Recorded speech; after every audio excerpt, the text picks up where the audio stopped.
6:12 on your Monday morning, and as school starts back for students across the Midlands, so does making those back-to-school lunches. News 19's Andrea Mock spoke with a local dietitian who has tips on how to make a healthy lunch for your kids this school year. Let's take a look.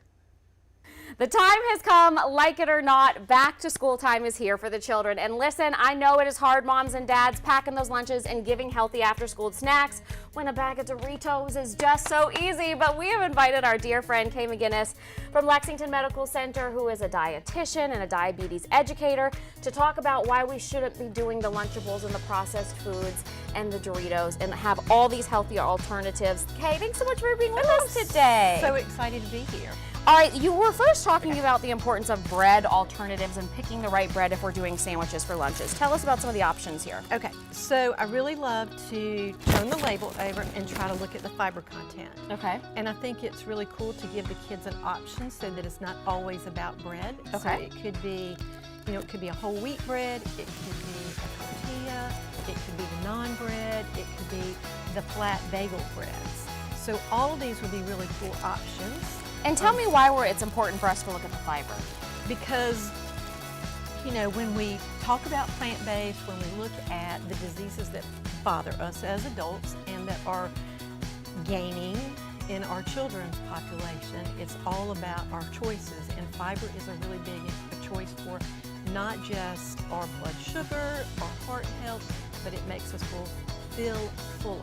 So it's a really important thing. So it's an important calorie and not an empty calorie, and this Right. has 6 whole grams for Right. 2 slices. So one sandwich, you're getting 20% of your dietary fiber. So one of the tips that I like to share with my folks is try to make sure that you get at least 3 grams of fiber in most of your product. All right, let's move on to this, because listen, peanut butter and jelly can be healthier, right? You can do it a little bit healthier. What kind of peanut butter and jelly do you prefer for your sandwiches? Okay, so first of all, when I'm looking at my products, I want to be able to recognize everything that's in there, right? So even some of the ones that we think are healthy, when you look at them, there's palm oil in there. Well, palm oil is one of those more solid at room temperature fats. It's not so heart friendly. Okay. So you want to probably look for maybe an all natural peanut butter. And what people don't like about this product It separates. It separates. I know. You got to stir it. It's weird. I know. Yeah. I have it in my fridge right now. So what I like to do is I'll turn it upside down. Oh. And then the oil comes back in here, so it's not quite so It's thick. mixing. Oh my gosh, can you see that, Van? That's amazing. It's literally mixing as we look right there. All right, and you said read the label. I'm reading the label of this healthy jelly you brought me, and all I see is strawberry, sugar, fruit pectin, and citric acid. So there's pretty much like just jelly. Just jelly. Just jelly. And it's got some sugar in there, granted. But what we're going to try to do is eat less of this.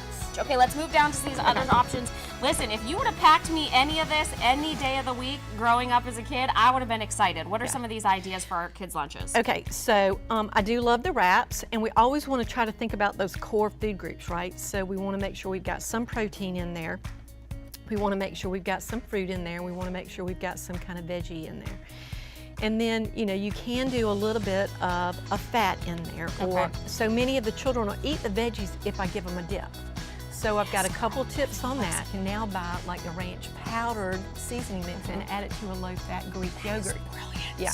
Brilliant. Here's the ranch sprinkle. You can also buy it. I bought it Hidden Valley makes one as well. Right. You can put your ranch sprinkle in your low-fat Greek yogurt dip, or even could you do it in some low-fat sour cream too? You could do it in the low-fat sour cream. I also, if I'm doing kind of a Tex-Mexy kind of thing, like a cheese quesadilla or a cheese and chicken quesadilla, I'll mix a little bit of my low-sodium taco seasoning. And then always love to put some kind of fruit in there so it kind of satisfies that sweet tooth. And I have found this as a mom, and you did this trick. If I send Brady to school with a full apple, it is coming back a full apple. But I have found when I cut it in tiny little palpable pieces, he's more likely to eat it. Right. All great ideas. So listen, think about all of this. Look at these things when you do your shopping. Don't just grab the bag of Doritos and the Lunchable. We can do better than that. Kay, thank you so much. You're very welcome. And you can always check her out at Lexington Medical if you want to get a little diabetes education of your own.